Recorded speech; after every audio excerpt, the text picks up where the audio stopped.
কাল আমার বিয়ে, কিন্তু আজ এই মাঝরাতে আমার বাসা থেকে পালিয়ে যাওয়া ছাড়া আর কোনো উপায় ছিল না। বাবা মা যে ছেলের সঙ্গে আমার বিয়ে ঠিক করেছেন সে আবার এলাকার এমপি। ভালোবেসে সবাই এমপি সাহেব বলে ডাকেন। কিন্তু তাতে আমার কি? ওই সারাদিন মারধর করা, সকল অবৈধ কাজে জড়িত ব্যক্তির যত টাকায় থাকুক না কেন, আমি তৃষা নুজায়াত তার বউ হচ্ছি না, না মানে কখনোই না। তার মতো ভয়ানক ব্যক্তির বউ হওয়া আমার কাম্য নয়। আমার কাছে আমার স্বপ্ন পূরণ সবার আগে। আমার কাছে আমার জগন্নাথ বিশ্ববিদ্যালয়ের আঙিনায় বিচরণ সবার আগে। নিজের মনে বেশ কয়েকবার কথাগুলো বিড়বিড় করল তৃষা। এত লম্বা বাস যাত্রার পরে বান্ধবী সিমলার বাসায় ওঠে যখন বিছানায় গা এলিয়ে শুয়ে পড়ল, তখন কেমন যেন শান্তি শান্তি লাগছে ভেতরে। তবে ভয়ও কম হচ্ছে না, কারণ চট্টগ্রামের এমপি যুবরাজ সরকার তাকে যে করেই হোক খুঁজে বের করবে, আজ হোক কিংবা কাল। সে মানুষ কম বাজ পাখি বেশি, এক নাম্বারের দাজ্জাল লোক বললেও ভুল হবে না। সেদিনের কথা মনে আছে? এমপি এসেছে বলে পুরো রাস্তা ব্লক করে রাখা হয়েছিল। তৃষা কক্সবাজার ট্রিপে বন্ধুদের সঙ্গে যাওয়ার কথা বলে ঢাকায় এসে অ্যাডমিশন পরীক্ষা দেওয়ার পরিকল্পনা করে। একটা মাত্র ভার্সিটি তার লক্ষ্য ছিল, আর সেখানে চান্স পেয়েছে সে। কিন্তু সে বুঝি জানে না এই অমানুষটা তাকে খুঁজতে খুঁজতে এখানে ঠিক চলে আসবে। এতক্ষণে হারিকেন দিয়ে খুঁজছে গুন্ডা লোকটা তাকে। একটু হ্যান্ডসাম তাই বলে কি যা মন চায় তাই করবে? অধিকার যেখানে নেই সেখানে অধিকার খাটানোর প্রশ্ন আসে না। আর বাবা মাগুলো এক নম্বরের গাদ্দার। ওই ছেলে বড়লোক দেখে বুঝি মেয়েকে গলায় ঝুলিয়ে দিতে হবে। ওই দিন অ্যাডমিশন পরীক্ষার উদ্দেশ্যে রওনা হওয়ার সময় রাস্তায় জ্যাম দেখে এত রাগ হচ্ছিল তৃষার। ট্রেন মিস করলে সব শেষ। মুখে যা গালি এসেছে ইচ্ছে মতো দিয়েছে। আশেপাশে সবাই যদিও চুপ থাকতে বলেছিল, কিন্তু মাথাটা তখন কাজ করছিল না।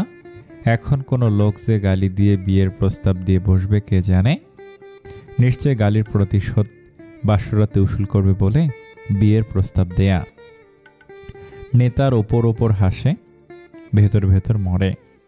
তৃষা পাশ ফিরতে ঘুমের মধ্যে সিমলার মা এসে এক গাদা খাবার দিয়ে গেল। তৃষার সময় হয়তো বলতো, দরকার কি আন্টি এত কিছু করার? তবে আজ পেটে ক্ষুধা। টেনশন থাকলে তৃষার ক্ষুধা লাগে বেশি। আগে খেয়ে বাঁচা যাক, নিজে বাঁচলে বাপের নাম। তৃষাকে হলের ব্যবস্থা করতে হবে। একজনের বাসায় তো বিনে পয়সায় জলহস্তির মতো এত খাওয়া যায় না। থাকা তো দূরের বিষয়। সেল রেসপেক্টেড বলে কথা একটা আছে। হঠাৎ ঘুরে ফিরে আবার যুবরাজ সরকারের কথা মাথায় এলো তৃষার। আচ্ছা, সে বিপদে পড়ে গেলে কি করে বাঁচবে? হঠাৎ করে তৃষার অন্য একজনের কথা মনে পড়ে যায়। 2 বছর আগে কক্সবাজারে বিশাল একটা বিপদে পড়েছিল সে। ওই মুহূর্তে ফারাজ এলাহি নামক একটা সুপুরুষ তাকে বাঁচিয়েছিল। যদিও সুপুরুষের বাচ্চা, স্ত্রী সব ছিল। স্ত্রীর নাম চিত্রাঙ্গনা। কি তার রূপ! তবে সেই মুহূর্তে ইচ্ছে করছিল মেয়েটার সতীন হয়ে যেতে। ফ্রিতে একটা বাচ্চা পেয়ে যাবে, মন্দ হয় না। আর ফারাজ ইলাহির তো অঢেল টাকা, 2 বউ কেন, 100 বউ থাকলেও ম্যানেজ করতে কষ্ট হবে না। বেটার শরীর ভর্তি যে কারেন্ট।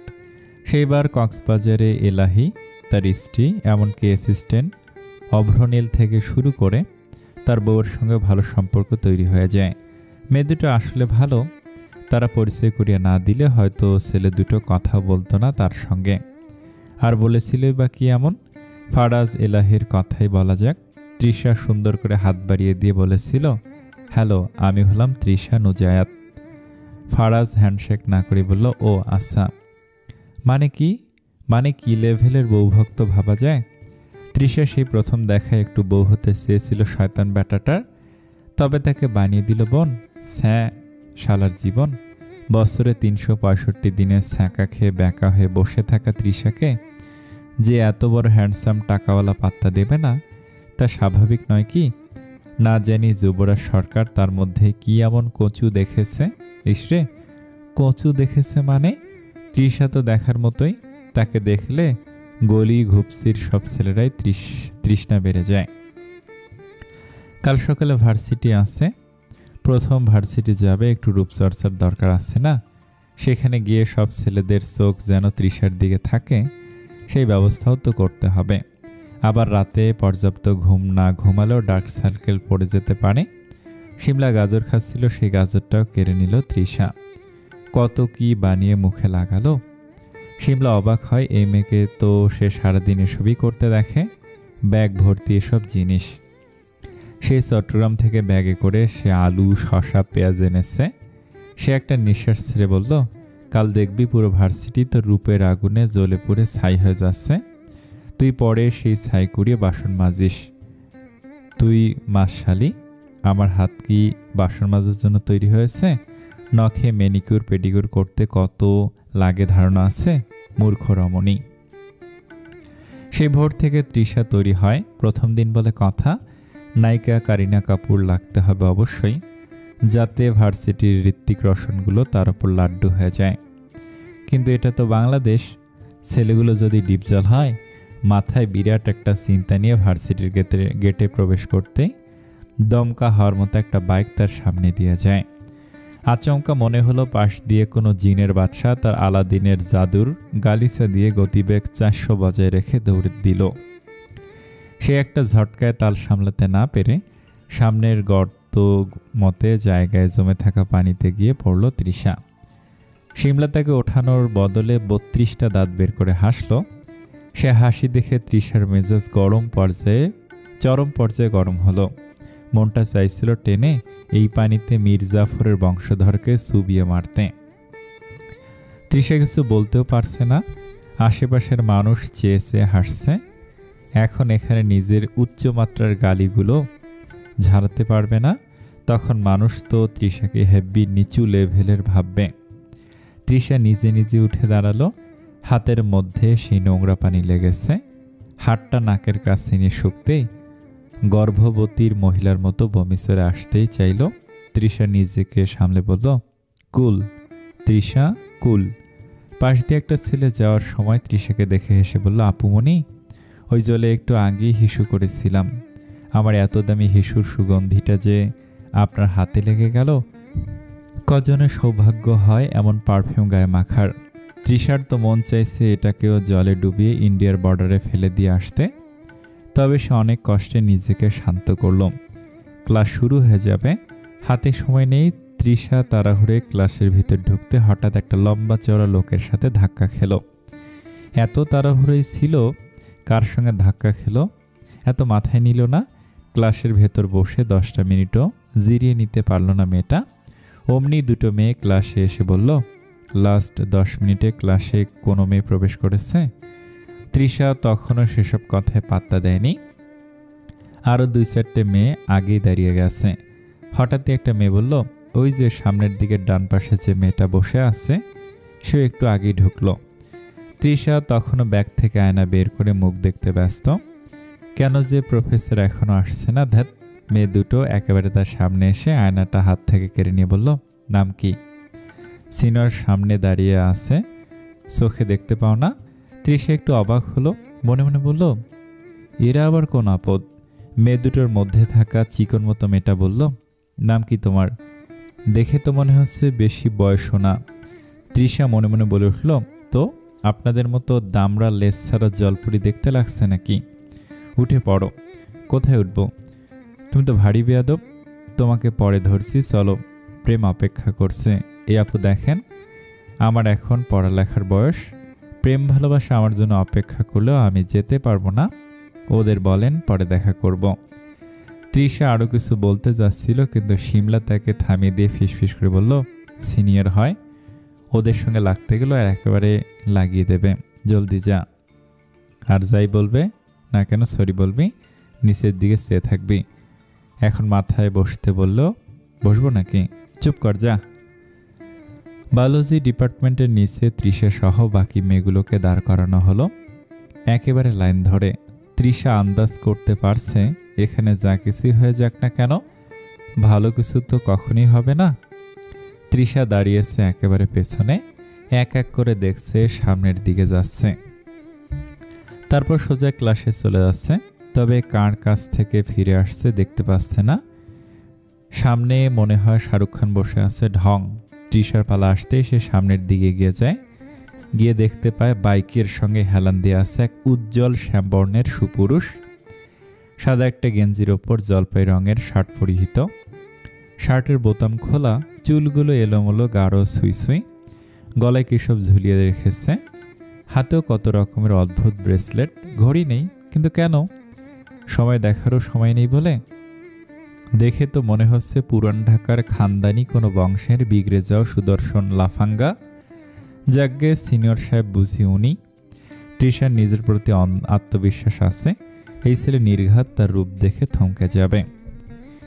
ওই অদ্ভুত দেখতে গলায় ঝুলে রাখা কিংবা হাতের ব্রেসলেটগুলোর সঙ্গে কোনোভাবেই যদি তৃষার ওড়না আটকে যায় তো ব্যাকগ্রাউন্ডে লালা লালা মিউজিকটা কি বাজবে কি? তৃষার এত সব কল্পনায় ছেদ ধরিয়ে সে বাইকে হেলান দিয়ে দাঁড়িয়ে থাকা লোকটা তুড়ি বাজালো। তৃষার হুঁশ ফিরতে বলল, এই যে মিস ট্যাবলেট, কাম হেয়ার। পাশ থেকে সবাই হেসে উঠতেই লোকটা তাদের দিকে তাকালো।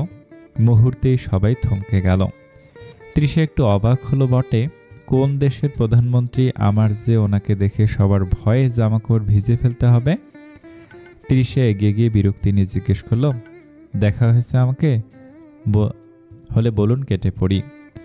আশেপাশে সবাই তা শুনে আবার কানাঘুষে করছে। এই মেয়ের সাহস দেখেছ? আজকে এসেছে আর আজকে এত বেয়াদবি।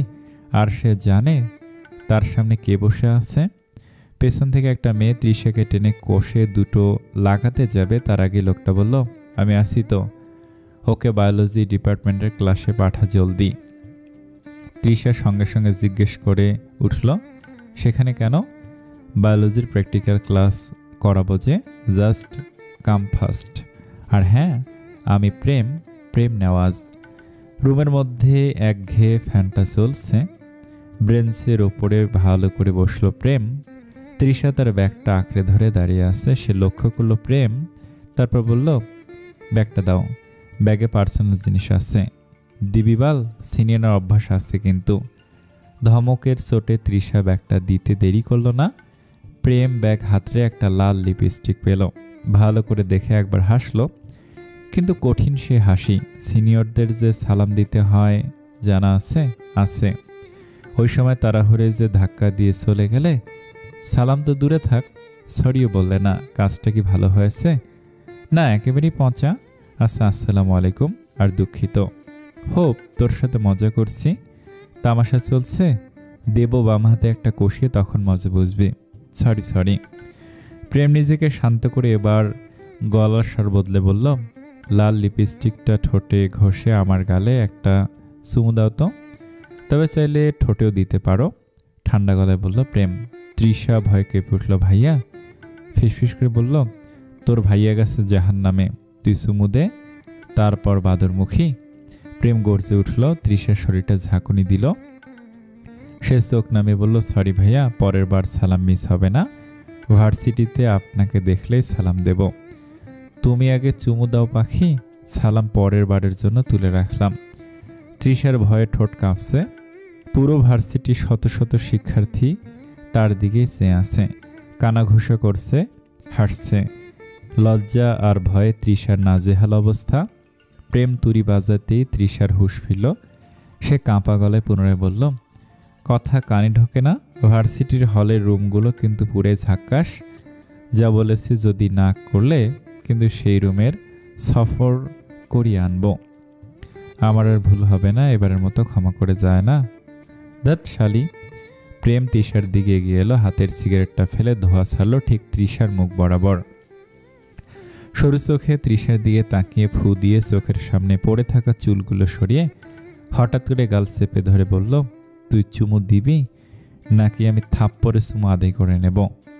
তৃষা কোনো উপায় না পেয়ে চোখটা বন্ধ করে ঠোঁট এগিয়ে দিতে তৎক্ষণাৎ প্রেম উঠে দাঁড়িয়ে বলল, মুড নেই শোনা। প্রেম কেমন কেমন যেন একটা গন্ধ পাচ্ছে। এক পর্যায়ে তৃষাকে বলল, ভয়ে আবার কেউ জামা কাপড় ভিজিয়ে দিল নাকি? কেমনে একটা ওই ধরনের খাটাস গন্ধ নাকে খাচ্ছে। তৃষার আর এই গন্ধের ইতিহাসের বিষয়টা বুঝতে সময় লাগলো না। তাকে এমন ঘাবড়ে যেতে দেখে প্রেম জিজ্ঞাসু দৃষ্টিতে তার দিকে তাকাতেই বলল, ইয়ে মানে আমি মুতুর মধ্যে পড়ে গিয়েছিলাম। না হওয়া সতীনের জামাই ফারাস ইলাহির কাছে একটা কল দেই। ওকে দিয়ে কি বলবো? আমার ভাইয়া ওরফে সাইয়া, জানেন, ভার্সিটির সিনিয়র, প্রেম না ডিম, ওই ছেলেটা দিল আমায় খাইয়া। তৃষা পারলে ব্রেন থেকে এই স্মৃতিগুলো ডিলিট দিত। ভার্সিটির প্রথম দিনে এমন জঘন্য যাওয়ার কি প্রয়োজন ছিল? ওই ব্যাটা প্রেমকে ইঁদুর মারার ঔষধ খাইয়ে দিতে ইচ্ছে করছে তৃষার। দুনিয়ায় কোনো হ্যান্ডসাম ছেলে কি নেই তৃষাকে এই হাইব্রিড কলার হাত থেকে বাঁচানোর জন্য? তবে একটু শান্তি তো লাগবে না? ওই প্রেমের হাওয়া যে লিক করে এসেছে তৃষা, মানে তার বাইকের। সকালে যে বাইকটা তাকে মুতু জলে ফেলেছিল সেই বাইকের নাম্বার কেবল পেছন থেকে এক ঝলক দেখেছে। ওই কলার বাইকের নাম্বারের সঙ্গে মিলে যায়। তৃষাকে চুমু দিতে বলা, তাই না? গায়ে গন্ধ বলে অপমান করা। একেবারে বুড়িগঙ্গার কালো পচা জলে চুবিয়ে রোদে শুকাতে ইচ্ছে করছে তৃষার। সে চিনে তৃষাকে, অসভ্য লোক। সুন্দরী মেয়েদের সঙ্গে যে প্রেম করতে হয় তা ওই মগা কি জানে না? ভাব দেখায় শাহরুখ খান, আচরণ তো নায়ক বগা খানের মতো। তৃষা কাজী বাড়ির ছোট মেয়ে। চট্টগ্রামের শান্তিবাগ শ্যামলী আবাসিক এলাকায় তাদের বাড়ি। তার বাবা অবসরপ্রাপ্ত সরকারি কর্মকর্তা ছিলেন, মা গৃহিণী। মূলত মায়ের থেকে সাজগোজের স্বভাবটা পেয়েছে। জন্মের পর থেকে মাকে কখনো পরিপাটি ছাড়া দেখেনি সে। খোদার 30টা দিন ফকফকা চকচকা থেকেছেন। তৃষার ছোট একটা বিচ্ছু ভাই আছে, নাম তৈমুর। ক্লাস 10-এ পড়ে। এই বান্দার কথা বললেও কম পড়ে যাবে। বাথরুমে ফোন নিয়ে যায়। ফোনের সঙ্গে তার যেই সম্পর্ক সেটা মনে হয় কালো জাদু করে নষ্ট করা যাবে না। তৃষা দুরন্ত চালাক বললেও ভুল হবে, আবার বোকা বললেও। মানে এই মেয়ে কাজের না, আবার অনেক কাজের। পড়ালেখার মেধা প্রখর, তবে সেই মেধা খালি পড়ালেখাতেই কাজে লাগে, বাকি সব কিছুতেই 0%ও কাজে লাগে না। আর যদি বলা হয় রূপ, হ্যাঁ ওই একটা আছে বলেই তো মাথার মধ্যে ব্রেনটা একটু কম। না মানে ব্রেন আছে কিন্তু সে অলসতার কারণে কাজে লাগায় না। তৃষার ঠোঁটের কাছে তিল আছে, তিলটা তাকে আকর্ষণীয় করে। ওইসব টোলফোল তো পড়ে না, কিন্তু হাসলে গজ দাঁতটা অবশ্য দেখা যায়। সেই ছোটবেলার কথা, 1-5-এ পড়া ছেলে তার গজ দাঁতের প্রশংসায় পঞ্চমুখ হয়েছিল। সেই থেকে তৃষা আর তার দাঁতের বিরাট যত্ন নেয়। বলা তো যায় না, দাঁতের নজরও তো লেগে যেতে পারে। তখন দাঁত পড়ে গেলে কিংবা পোকা ধরলে তো দেয়াল ভেঙে সাংবাদিক এসে যে জিজ্ঞেস করে, আপনার টুথপেস্টে কি নুন আছে? পুরান ঢাকার ঘিঞ্জি অলিগলি পেরিয়ে বুড়িগঙ্গার উত্তর তীরে অবস্থিত সোয়ারি ঘাটের নির্জনতা আজ অন্যরকম। নদীর কালো ঢেউ কেবল ধপধপ করে উঠছে।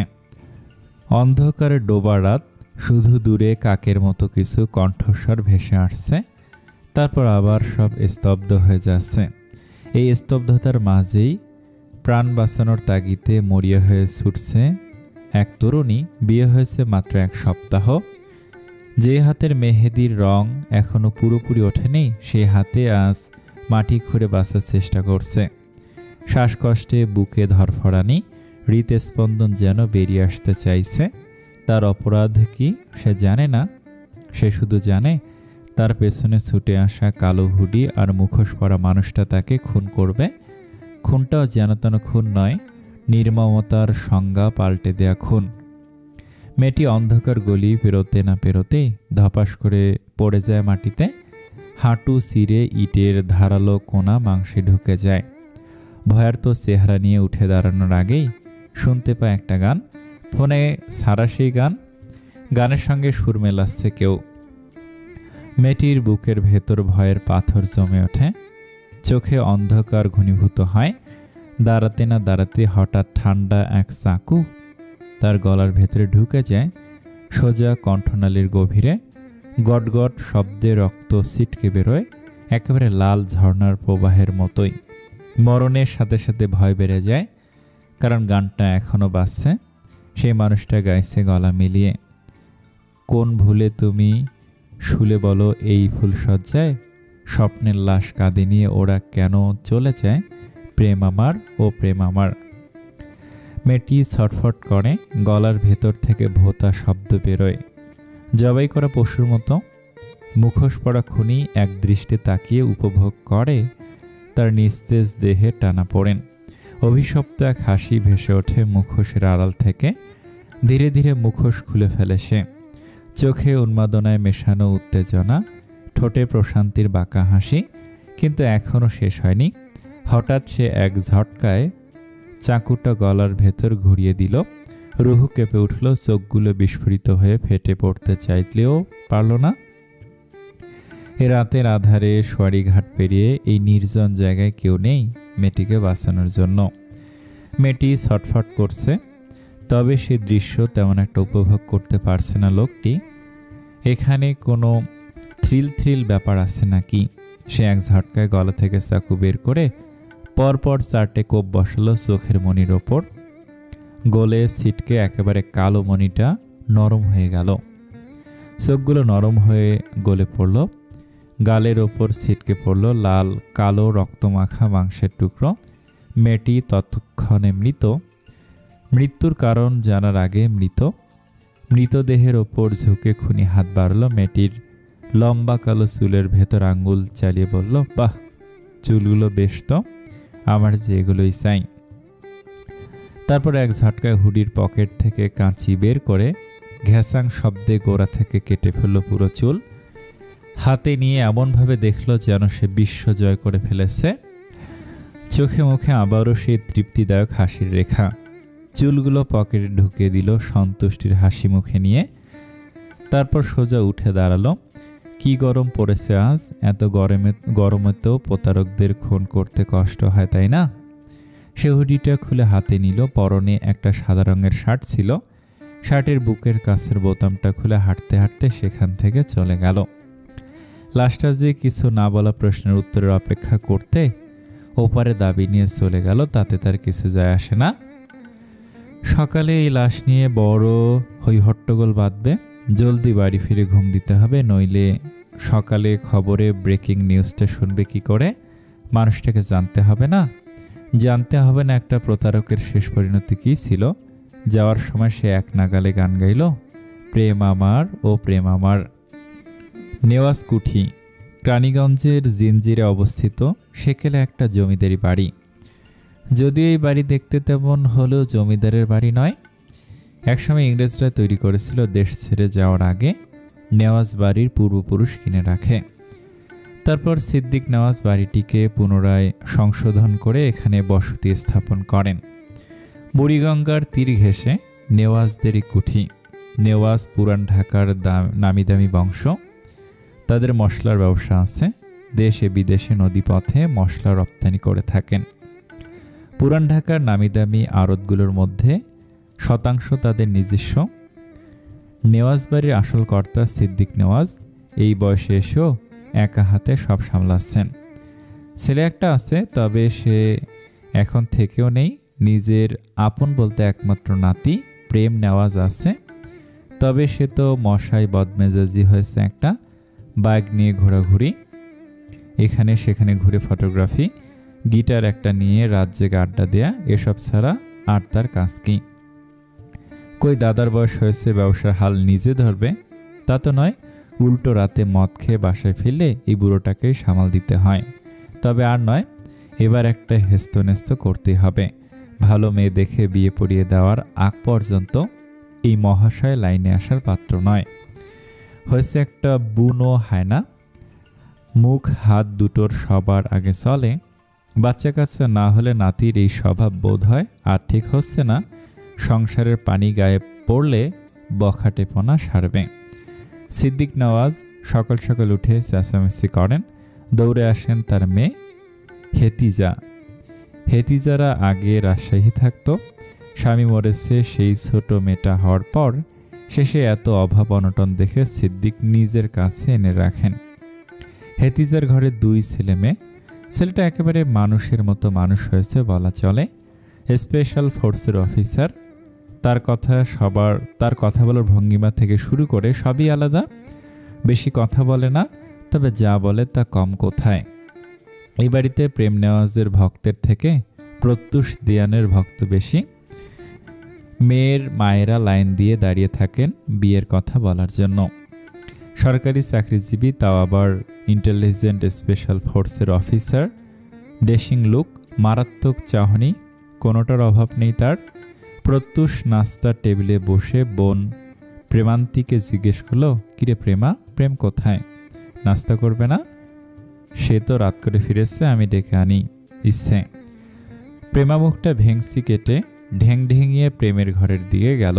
নেওয়াজদের এই এত বড় সীমানার মধ্যে দুটো বাড়ি, একটা নেওয়াজ কুঠি, অন্যটা হাউস অফ লাভ, একটা বাগান বাড়ি। প্রেমের 25তম জন্মদিনে দাদা তাকে বাড়িটা একেবারে নিজের নামে লিখে দিয়েছেন। এখন এখানে কম সেখানে বেশি থাকা হয়। কাঠের তৈরি একটা বাড়ি, চারপাশ নিজের মতো করে সাজিয়েছে। বাড়িটা দোতলা হবে, তবে বেশি বড় নয়। চারপাশটা কেমন যেন ভয়ানক ভয়ানক লাগে। প্রকট দুপুরে কিংবা রাতে ভয়ে ওইদিকে মানুষ যেতে চায় না, যদিও প্রেম তার ত্রিসীমানায় কাউকে যেতেও দেয় না। রান্না থেকে ঘরের কাজ সে নিজে সামলায়। একবার দাদু কাজের মেয়েকে রুমে পাঠিয়েছিল। সেই মেয়ে তো সকাল সকাল খালি গায়ে উপুর হয়ে শুয়ে থাকা প্রেমকে দেখে প্রেমে হাবুডুবু খেয়ে একেবারে শেষ। প্রেমকে কফি দিতে এসেছে নাকি প্রেমকে চোখে খেতে এসেছে সে নিজেই ভালো জানে। প্রেম খালি একবার বলেছিল, দেখা দেখি করে চোখের স্বাদ মিটবে, তবে বাকিগুলো কাম। প্রেমময় তৃষ্ণায় তোমায় একটু তৃষ্ণার্ত করি। কোনটা দিয়ে শুরু করবো ডার্লিং? সেই মেয়ে ওই দিন নতুন কাজে এসেছিল, 2 দিনও টিকতে পারেনি। প্রেমের সঙ্গে দেখা হলে কামেহার কামেহার বলতো সে চোখ মেরে। মেয়ের আর সাহসী হয়নি ওই বাড়িতে কাজ করার কিংবা প্রেমে হাবুডুবু খাওয়ার। প্রেমা ঘরে ঢুকতে দেখলো প্রেম বিছানায় শুয়ে আছে, জুতোগুলোও খোলেনি, গায়ে একটা শার্ট, সাদা শার্ট। দেখে মনে হচ্ছে রাতে গুরুত্বপূর্ণ কাজই না করে এসেছে। প্রেমার ইচ্ছে করছে প্রেমের ঘাড় সুই সুই কার্লি চুলগুলোতে একটু হাত বুলিয়ে দিতে। সে মিটিমিটি হেসে বলল, ও প্রেম ভাই, নাস্তা খাবে না? প্রেম নড়ে চড়ে বিরক্তি নিয়ে বলল, তোমার বাল খাবো, যাও নিয়ে আসো। একটু সুন্দর করে বললে তো সবই নিয়ে আসতে পারি। সুন্দর তোমার বলেও থেমে গেল প্রেম। তোকে না বলেছি আমার ঘরে আসবি না, এমন করো কেন?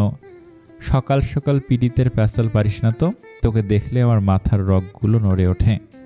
কেন, সুন্দর লাগছে না? নতুন ফেস ওয়াশ দিয়ে মুখ ধুয়ে এসেছি। খালি ফেস ওয়াশ করলেই হয় মুগি, একটু ব্রেন ওয়াশও তো দরকার আছে। প্রেম আর অপমান নিতে পারছে না, রোজ রোজ এত অপমান আর মানা যাচ্ছে না। এই লোককে বিয়ে করে মানুষ বানাতে হবে। কিন্তু সে তাকে বিয়ে করলে তো? প্রেমা গাল ফুলি উঠে পড়ে। সে যাওয়ার পরেই প্রেম উঠে একটা সিগারেট ধরায়। দুর্বল, আজকে লেট হয়ে গেল, জলদি ভার্সিটি যাওয়ার কথা ছিল। ওই শালি বাদরমুখী তার বাইকের হাওয়া লিক করে পালিয়েছে কাল। ওর ভেতর এত আগুন কিসের? প্রেম আজ গলাটা চেপে ধরে বুড়িগঙ্গার পানি দিয়ে ওর আগুন নিভাবে। নাস্তা তো দূরে থাক, তার তীব্র মেজাজ খারাপ নিয়ে কারোর সঙ্গে দেখা না করেই প্রেম ভার্সিটিতে যায়। তখন ক্লাস চলছে পুরো দমে। প্রেমের হাঁটার গতি দেখেই সবাই বুঝতে পারছে আজ কারোর ওপর তাল পড়বে। প্রেমের সবচেয়ে কাছের মানুষ হচ্ছে অঙ্কুর। গুরু গুরু বলে ডেকে মাথা খায় ছেলেটা। সেও আজকে প্রেমের এই রূপ দেখে আন্দাজ করতে পারছে ভয়াবহ কিছু হতে চলেছে। প্রেম সরাসরি তৃষার ক্লাসরুমে গিয়ে পুরো জমজমাট চলা ক্লাসের মাঝে এসে পকেট থেকে পিস্তলটা বের করে একেবারে তৃষার কপাল বরাবর ধরে। তৃষার মধ্যে কোনো রিয়াকশন নেই। তাকে ভয় দেখানোর জন্য এত সস্তা খেলনাগুলি। সে ফোনটা বের করে প্রেমকে বলল, এই ভালো করে ধরো, চেহারাটা যেন এমনই গুন্ডা গুন্ডা লাগে। এই সিমলা একটা ছবি তুলে দিত, ইনস্টাগ্রামে পোস্ট করব। রীতিমতো তখন ক্লাস পুরো চুপচাপ, স্যার নিজে চুপসে আসছেন। প্রেমের মেজাজ তখন আরও খারাপ হয়েছে। সে পুরো ক্লাসের মধ্যে তৃষার গলা চেপে ধরে বলল, বান্দির বাচ্চা, তোর সাথে প্রেম ইত্রামো করে রে। এই অঙ্কুর হলের রুমের চাবি দে তো, শালিকে বুঝিয়ে দে পিস্তল আমার আসল না খেলনা। তৃষাকে হলের রুমে এনে দরজাটা ভেতর থেকে বন্ধ করলো প্রেম। ধাক্কা দিয়ে বিছানায় ফেলতে যাওয়ার আগে তৃষা গলা উঁচু করে বলল, এই ভাই ওয়েট, মুখে অনেক দামি মেকআপ করেছি, এভাবে ধাক্কা দিয়ে ফেললে তো সব মেকআপ বিছানার চাদরে গিয়ে লাগবে। আমি নিজে থেকে যাচ্ছি, দেখি আপনি আপনার কোন ক্যালমা দেখান। প্রেম একটা দীর্ঘশ্বাস ফেলে ঠোঁট বাঁকি বলল, আজকেও বাদরমুখী দেখছি, ঠোঁটে লিপস্টিক দিয়েছ, তাও কড়া লাল, অনেক সুন্দর লাগছে। আসলে তোমার মতো সুন্দরী মেয়ে পৃথিবীর বুকে এক পিসি। ওয়েট, একটা ছবি তুলে রুহুটাকে শান্ত করি। তৃষা প্রথমে মুখ বাঁকিয়ে রাগ দেখালো, ভেতরে ভেতরে হাসি চেপে রাখলো। মনে মনে ভাবলো অবশেষে এই ছিল তার রূপের কাছে বন্দী হয়েছে। সে বলল, মাফ করে দিয়েছি, গাধা পরে হলেও আমার মর্ম বুঝতে পেরেছেন। এটাই অনেক সিনিয়র ভাইয়া। না না, আপনার তো আইফোন, তুলেন তুলেন, একটা কড়া ছবি তুলেন। প্রেম উৎসাহ নিয়ে বলল, সুন্দরী আপু একটু পাউট করেন, আপনাকে পাউট করলে বেবিডল লাগবে। প্রশংসা শুনে তৃষার মাথা আরও উঁচু হলো। গর্ব ভরে ঠোঁট বাঁকিয়ে পোজ দিতে প্রেম ক্লিক করে ছবি তুলল। তারপর গম্ভীর ভঙ্গিতে বলল, হয়ে গেছে, নাম্বারটা যদি দিতেন পাঠিয়ে দিতাম। তৃষা ভুরু উঁচিয়ে বলল, সে মানুষকে তৃষা নুজাত নাম্বার দেয় না ভাইয়া। প্রেম গম্ভীর হয়ে উত্তর দিল, হ্যাঁ ঠিক বলেছেন আপু, কষ্ট পেলাম, বুক ভরা ব্যথা নিয়ে না হয় আপনাকে আপনার ছবিটাই দেখাই। ফার্স্ট রাবিশ ভাইয়া। প্রেম এক মুহূর্তে কাছে এসে ফোনটা সামনে ধরে ছবিটা দেখায় তৃষাকে। তারপর বলে, দেখ খবিশ ভাইয়া তোর ছবি। তৃষার শেষ ছবি দেখে প্রেমের চুল ছিঁড়ে ফেলতে ইচ্ছে করছে। এটা কি দেখালো? একটা বানর লাল লিপস্টিক ঠোঁটে ঘষে মুখটা পাউট করে রেখেছে। তৃষার রূপ নিয়ে মজা নেওয়া। আপনি নিজের থোমাখানা আয়নায় দেখেছেন? গরিলার মতো দেখতে। প্রেম ভুরুকুসকে ঝাঁঝালো গলায় বলল, এই মেয়ে, দেব নাকি ডিম থেরাপি? তৃষা মুচকে এসে জবাব দিল, আপনার ওপর ট্রাই করে দেখান, ভালো লাগলে পরে আমি সার্ভিস নিয়ে দেখব। মুখে মুখে তর্ক ছাড়া আর কিছু পারো না? আর অনেক কিছু পারি, কিন্তু এই মুহূর্তে পারবো না। আমার একটা ডিমার্ট আছে না, তোমার ডিমার্ট আমি লাথি মেরে জানালা দিয়ে ফেলবো। কখন ফেলবেন একটু আগে ভাবে গিয়ে জানিয়ে দিয়েন। আমার বান্ধবী শিমলা মরিসকে বলবো নিচে থেকে ক্যাচ ধরতে। আমার ডিমান্ডের সেই দাম, বিক্রি করলে মালামাল হয়ে যাবেন। প্রেম নিজেকে নিয়ন্ত্রণ করতে পারল না। তেরে এসে তৃষার চুল মুঠি করে ধরতে তৃষা চেঁচি উঠল, আরে স্যার বেডা, চুল স্যার, চুল সব এমনিতেই পড়ে যাচ্ছে স্যার কইলাম। এত চেঁচামেচিতে প্রেম খানিকটা থমকে গেল। ভাবলো এভাবে চিৎকার করলে বাইরে থেকে কেউ কিছু ভেবে বসতে পারে। তাড়াতাড়ি চুল ছেড়ে দিয়ে তার মুখ চেপে ধরে বলল, আরে কিছু করেছি নাকি? এমনভাবে চেঁচানোর মানে কি? তৃষা মুখ ছাড়িয়েই আরও জোরে চেঁচি বলল, ও মোর খোদা, মরে গেলাম রে। প্রেম, প্রেম তুই আর প্রেম দিস না। প্রেম স্তব্ধ হয়ে বলল, নাউজুবিল্লাহ। মেয়ে, তোমার ভয় নেই? তৃষা গম্ভীর করে বলল, ভয়কে রোজ আমি কিনি বেশি, এখন ধাক্কা দিব নাকি সাইড দিবেন? উফ, ছেলেপুলেদের জন্য পড়ালেখা করতে পারছি না ঠিক মতো।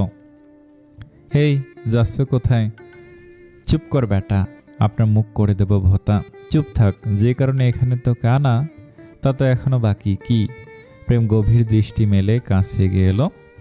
হাতা গুটিয়ে শার্টের বোতাম খোলা শুরু করতে তৃষার বুক ধকধক করতে লাগলো। এ কি, সত্যি কি ছেলের উদ্দেশ্য খারাপ? এক পা করে কাছে আসতে তৃষা চোখ মুখ শক্ত করে দাঁড়িয়ে গেল। ঠিক তখনই প্রেম পাশ কাটিয়ে তার পেছন থেকে ইয়ারফোনটা তুলে নিল। হেসে বলল, চোখ খোল বাদরমুখী, ইমরান হাশমির সিনেমা চলছে নাকি এখানে? বিছানায় সেই ইয়ারফোন কানে গুঁজে আবার বলল, পাক্কা 10 মিনিটের মধ্যে ঘরটা ঝাড়পোছ দিয়ে কফি নিয়ে আসবে, বুঝলে বাদরমুখী? তৃষা দাঁত কামড়ে ভেতরে ভেতরে গজরালো। এখানে এনে আদিক্ষেতা দেখাতে হবে ভেবেছিলাম, আরে গিন্নিপনা করাচ্ছে। এখানে এনে র্যাক দেওয়া হচ্ছে, দেব নাকি ঝাঁটা দিয়ে মাথায় একটা 400 বোল্টের বাড়ি? শালা একেবারে হাইব্রিড করলা, খেতে তিতা কিন্তু পুষ্টিকর। লাশের সামনে বসে আছে প্রত্যুষ। এই নিয়ে 2টো লাশ পেল, দুটোই মেয়ে। দুটোর মাথার চুল কেটে নেওয়া হয়েছে। খুনি চুল কেটে নিয়ে হয়তো বুঝিয়ে রেখে যায় তার খুনের প্যাটার্ন কেমন। লাশের ময়নাতদন্তের ব্যবস্থা করতে বলে প্রত্যুষ চোখের সানগ্লাসটা ঠিকঠাক মতো লাগিয়ে উঠে দাঁড়ায়। সঙ্গে সঙ্গে একদল সাংবাদিক তাকে ঘিরে ধরে। স্যার, এই নিয়ে এমনভাবে 2টো মেয়ে খুন হলো, আপনারা এখনও কিছু করতে পারলেন না যে? তাহলে কি এভাবে একটার পর একটা খুন হবে আর আমাদের মেয়ে মানুষকে এভাবে ভয়ের মধ্যে দিয়ে বেঁচে থাকতে হবে? তদন্ত আর বাদাম ভাজা কিন্তু এক জিনিস নয় যে চাইলে ভেজে খেয়ে ফেললাম। Side please. প্রত্যুষ মিডিয়ার মাঝ থেকে কোনো মতে বের হয়ে গাড়িতে গিয়ে বসলো। মাথাটা নষ্ট করে দিবে এবারের বিষয়। পুলিশ সামাল দিতে পারছে না বলে এমন ঠুনকো একটা লেম বিষয়ে তার মতো কর্মকর্তাদের প্রশাসন ধরিয়ে দিয়েছে। এখন সরকারের ওপর তো আর যাওয়া যাবে না, গেলে চাকরি থাকবে কি? প্রত্যুষ গাড়িতে বসতেই বাসা থেকে প্রেমান্তির কল এলো। সে তড়িঘড়ি করে বলল, ভাইয়ারে, মা তোমার জন্য আবারও পাত্রী দেখতে গেছে। এবার মনে হয় ভাবি ঘরে আসবেই। What nonsense! আবার? যুবরাজ সরকারের মেজাজ তুঙ্গে। সকাল থেকে মাথা নষ্ট। হেডলাইনে বড় বড় করে ছাপা হয়েছে, এমপি সাহেবের হবু বউ বিয়ের আগের দিন পালিয়ে গেছে। কি লজ্জা, কি লজ্জা! জীবনে বিয়ে করবে না বলে ধ্যান ধরে বসে থাকা মানুষটা এত বছর পর একটা বিচ্ছুকে কিনে শেষে মন দিল। বেটি হতচ্ছাড়ি পালিয়েছে তো পালিয়েছে, সঙ্গে এমপির মনটাও ভেঙে নিয়ে গেছে। ফেরত দিয়ে যেতে পারত অন্তত, কিন্তু আর নয়, ওই ধানি লঙ্কাকে খুঁজে বের করতেই হবে। ইতিমধ্যে খোঁজাখুঁজি শুরু হয়ে গেছে। ওকে না পেলে ওর মাকে তুলে আনবে যুবরাজ। যুবরাজ দাঁত চেপে বলল, শোনো, তৃষাকে না পেলে ওর মাকে তুলে আনবে। পাশে দাঁড়ানো অ্যাসিস্ট্যান্ট রাফসান অবাক হয়ে বলল, সি স্যার, মেয়ে না পেয়ে মেয়ের মাকে? যুবরাজ গর্জে উঠল, আরে বিয়ে করব বলেছি, ওনাকে জিম্মি করে ওনার মেয়েকে হুমকি দিব। রাফসান ধীর স্থির স্বরে জবাব দিল, হুমকি যে দিবেন তার আগে তো ওনার মেয়েকে খুঁজে বের করেন। তুমি চুপ থাকো গবেট কোথাকার! যুবরাজ ধমক দিল। কিছুক্ষণ চুপ থেকে রাফসান হঠাৎ বলে উঠল, স্যার, আপনি চাইলে কিন্তু মাথা ঠান্ডা করার একটা টোটকা বলতে পারি। যুবরাজ ভুরু কুচকে জিজ্ঞেস করল, কি? আগে বলুন, আপনার ঠিক মাথাটাই তো গরম হয়েছে, তাই না? হ্যাঁ তো। রাফসান নির্লিপ্ত ভঙ্গিতে বলল, তাহলে মাথাটা কেটে হিমবাহে রেখে আসি। বিশ্বাস করেন স্যার, আপনার মাথা আর কখনো গরম হবে না। কতজনকে এই বুদ্ধি দিলাম। যুবরাজ বিস্মিত হয়ে জিজ্ঞেস করল, ওরা এখন কই? রাফসান 32টা দাঁত বের করে হেসে জবাব দিল, ইয়ে মানে কবরে।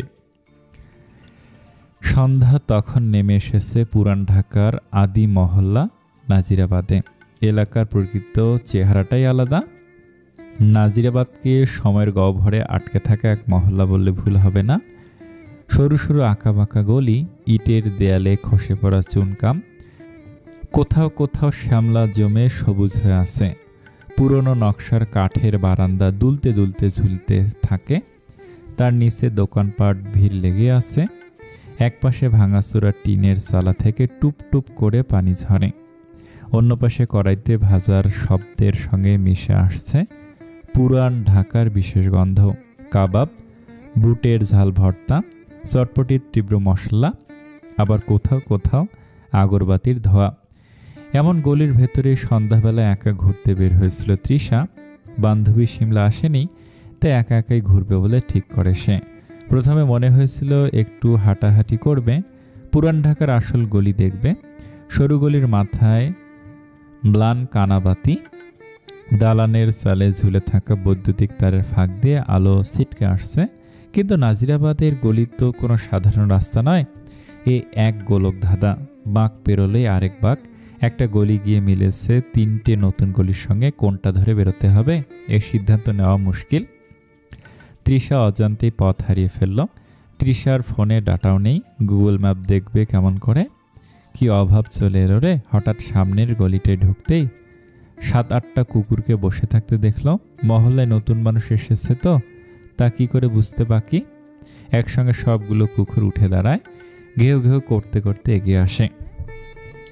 একটা জরুরি কাজে প্রত্যুষ তদন্ত করতে গলির 7 নম্বর বিল্ডিংটা এসেছিল ঘণ্টাখানেক আগে। একা এসেছে আজকে। এই গলিতে গাড়ি ঢুকালেও মানুষের দম নেওয়ার জায়গা নেই, তাই বাইক নিয়ে এসেছে। কাজ শেষে নিচে এসে বাইক চালু করতে প্রত্যুষ আটকে উঠল। থেমে দাঁড়িয়ে কান খাড়া করলো। আবারও শোনা গেল চিৎকার, সঙ্গে প্রচণ্ড ঘেউ ঘেউ। সে এক মুহূর্ত দেরি করল না, ছুটে দৌড়ে গলির দিকে গেল। কারণ প্রত্যুষের বোঝার বাকি রইল না কোনো মেয়ে যে বিপদে পড়েছে। এখানে কুকুরের কামড় খাওয়া সাধারণ বিষয়, তাও আবার মেয়ে মানুষ। প্রত্যুষ দৌড়ে সামনের দিকে এগোতে মাথায় দপ করে আকাশ ভেঙে পড়ল। গোলাপি সালোয়ার কামিজ পরা, খোলা চুলে একটা মেয়েকে আবিষ্কার করল। তবে ওই কুকুরগুলো মেয়েটিকে নয়, বরং মেয়েটি কুকুরগুলোকে তাড়া করছে। ইট হাতে তুলে দৌড়ানি দিতে দিতে চেঁচিয়ে বলছে, শালার গরিব কুকুরের বংশধর, মানুষ চিনিস তোরা? তৃষার পথ আটকে তার সঙ্গে বিরোধিতা করা আজ খাইছে তোদের। কুকুরগুলো প্রাণ বাঁচানোর জন্য ছুটে প্রত্যুষের পাশ হাতড়ে ছুটে পালালো। এখানে এসেছিল মেয়েটাকে সাহায্য করতে, কিন্তু এখন তো দেখছে কুকুরগুলো সাহায্য লাগবে। কুকুর বলে কি তারা মানুষ না? তৃষা দৌড়ে এসে প্রত্যুষকে ডিঙিয়ে কুকুরগুলোর পেছনে যাওয়ার আগেই ম্যানহোলের সঙ্গে পড়ে থাকা ইটের টুকরোর সঙ্গে ধাক্কা খেয়ে পড়ে গিয়ে প্রত্যুষের ওপর পড়ল। দুজনে পড়তে পড়তে শেষ রক্ষা হয়। তৃষা ততক্ষণে প্রত্যুষের দিকে তাকায়, চোখে চোখ রাখতেই কোথায় যেন একটা গান বেজে ওঠে।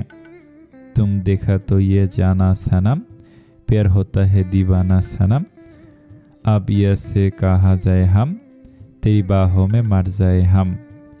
প্রেম নেওয়াজ আয়নার সামনে দাঁড়িয়ে নিজেকে দেখছে। গলায় গিটারের একটা লকেট পড়ল। হাতে সে ঘড়ি পরে না, ওই যে সময় দেখার সময় নেই বলে অদ্ভুত ঋষি বাবাদের মতো কতগুলো ব্রেসলেট হাতে দিল। চুলগুলোতে তার চিরুনি চালানো লাগে না, সবসময় হাত বুলিয়ে ঠিক করে নেয়। তাতেই প্রেম তাকে দেখতে মেয়েদের প্রেম প্রেম একটা ভাব চলে আসে। কিন্তু ওই মেয়ে মানুষ, যত দূরে থাকা যায় বাবা। মানুষভাবে প্রেম বোধহয় বখাটে, তবে তাকে ভালো করে যারা জানে চিনে তারা বলতে পারবে মেয়ে মানুষের সঙ্গে তার কি পরিমাণ অ্যালার্জি। আর গায়ে পড়া মেয়ে হলে তো কথাই নেই। যেদিন অমন মেয়েদের সঙ্গে দেখা হয় ওই দিন বাসায় এসে একসঙ্গে 3টে অ্যালাক্ট্রল খেতে হয়। মানুষের ইলিশ, চিংড়ি, বেগুনে অ্যালার্জি, এই জনাবের মেয়ে মানুষ। গায়ে পড়া মেয়েদের প্রেম নিজের তালিকায় ঠিক করে। ওদের সঙ্গে পীড়িতের আলাপ জমে না ঠিক, তবে দুষ্টু আলাপের মাধ্যমে অন্তত এদেরকে নিজের থেকে মেপে মেপে 10 হাত দূরে তো রাখা যায়। প্রেমের কানের নিচ বরাবর ঘাড়ের কাছে একটা ছুরির টেটু আছে।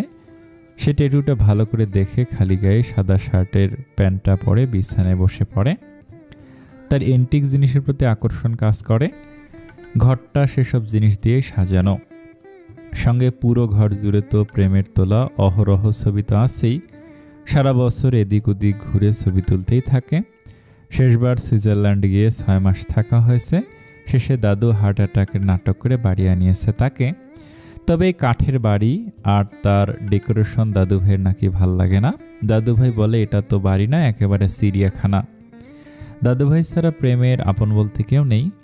প্রেম আপন করতেও চায় না কাউকে, মানুষ বিশ্বাসঘাতক। জন্ম দেয়া মায়েরা যেখানে সন্তান ছেড়ে দেয় সেখানে দুনিয়ায় নিজের খেয়ে অন্য কাউকে বিশ্বাস করা মুশকিল। নিজের মতো আছে তো এই তো বেশ চলছে দিনকাল, আর কি লাগে।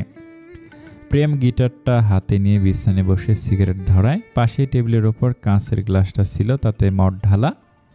প্রেম হাতের সিগারেটটা গ্লাসের মধ্যে ফেলে গিটারটা এবার আরও শক্ত করে কোলে নিয়ে নিজেকে উদ্দেশ্য করে বলে, প্রেম ভালোবাসা তোর জন্য না প্রেম। প্রেম পড়বি তো মরবি, ও পথে যাওয়ার রাস্তাটা তো আছে, তবে ফেরার পথ নেই। প্রেমেরা ভালোবাসার জন্য তৈরি হয়নি, তারা ধ্বংস থেকে প্রেম সৃষ্টি হয় না।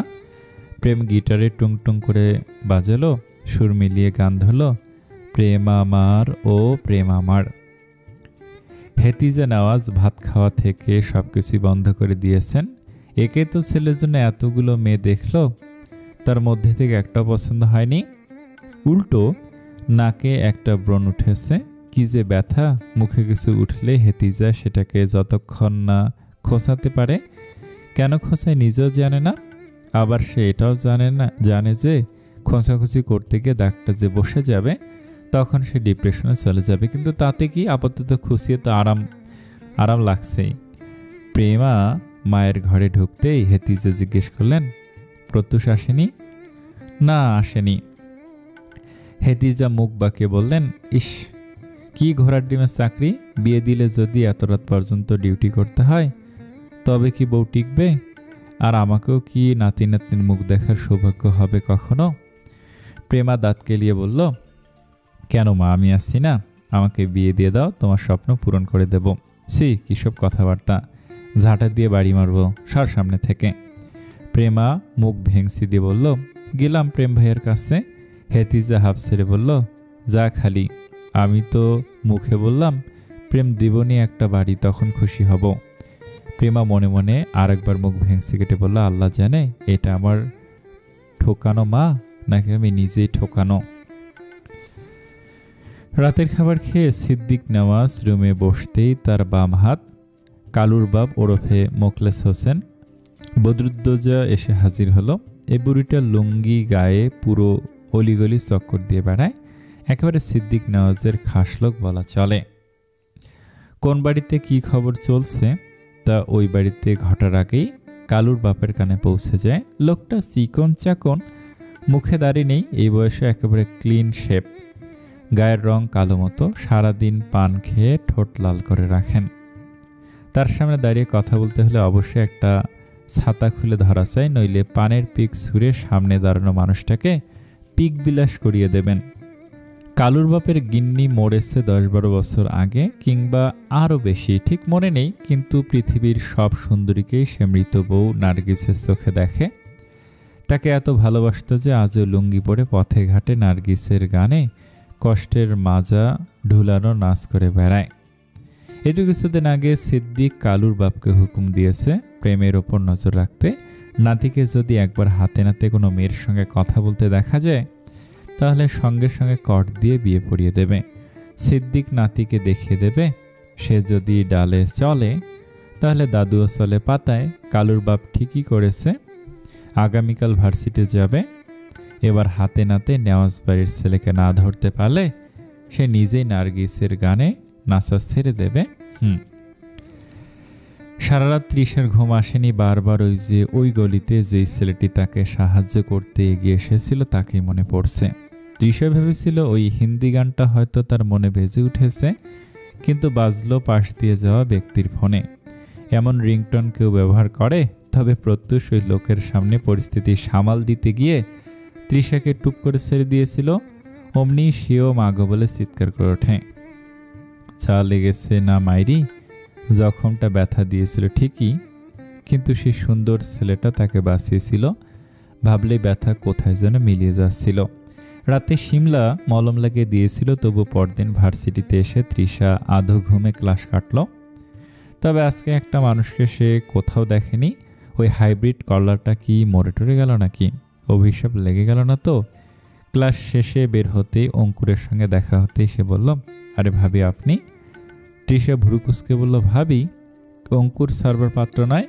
আরে ভাবি নয় তো কি, আপনার যার সাথে বিয়ে হবে সে তো ছেলে মানুষই হবে, মেয়েকে তো আর বিয়ে করছেন না, তাই সেই হিসেবে আপনার স্বামী তো আমার ভাই আর আপনি ভাবি। কিন্তু ছেলেকে বিয়ে না করে যদি তার নানাকে বিয়ে করি তখন তো নানি হব। তাই না জেনে অগ্রিম 2 লাইন বেশি বলবেন না। যেমন বস তেমন তার চামচিকা, দুটোই পুষ্টি ছাড়া সবজি। বেচারা আলাপ হলো অঙ্কুরটার মাথার উপর দিয়ে গেল সব। এসেছিল এই মেয়ের সঙ্গে একটু সম্পর্ক ভালো করতে, উল্টো কথা শুনে চলে গেল। এই প্রেম ভাইয়ের জন্য সব মেয়েরা তাকে এমন অবহেলা করে। প্রেম ভালোবাসা হচ্ছে অক্সিজেনের মতো, ওইসব না করলে যে একটা প্রাপ্তবয়স্ক মানুষের শ্বাসকষ্ট হয় তা ওই প্রেমহীন প্রেম ভাই কেমন করে বুঝবে? ওনার নামকরণটা যে কে করেছে সামনে পেলে তীর্থযাত্রায় পাঠাতো তাকে। তৃষা চারপাশে প্রেমকে খুঁজতে খুঁজতে আর মনে মনে গালি দিতে দিতে গেট থেকে বের হয়ে যাওয়ার জন্য এগিয়ে চলল। জীবনে কোনোদিন কাজ না করা মেয়েটিকে দিয়ে শেষে হলের কার না কার রুম সাফ করিয়েছে। ইসরে, এত মোলায়েম হাতগুলো গেল। এই হাত তৈরি হয়েছে মেকআপ করার জন্য, ওইসব সাফ করার জন্য নাকি? মনে মনে আবার অভিশাপ দিল প্রেমকে, দেখিস হাইব্রিড করলা, তোর কপালে একটা তার ছিঁড়া বানরের মতো দেখতে শাকচুন্নি বউ জুটবে। গেটের কাছে আসতে কে যেন পেছন থেকে শেষ বাজিয়ে বলল, এই যে টিউবলাইট, কাম হিয়ার। তৃষার সেই কণ্ঠ শুনে বুঝতে বাকি রইল না প্রেম ভাই তাকে ডাকছে। সে পেছন ফিরে একটা লম্বা সালাম দিয়ে বলল, সিনিয়র ভাইয়া কিছু চাই আপনার, বান্দা হাজির। প্রেম ঠোঁট বাঁকিয়ে বলল, এই তো চাকরানির ফর্মে এসেছ, আর ওটা বান্দা নয় বান্দি হবে। ছেলে হতে গেলে কত কি লাগে, সবার তো আর সব চাইলেই হয় না। তৃষা আশপাশে তাকালো, এই লোকের লজ্জা নেই। জন্মের সময় মনে হয় তার চোখের নিচে কাজল দেয়া হয়নি।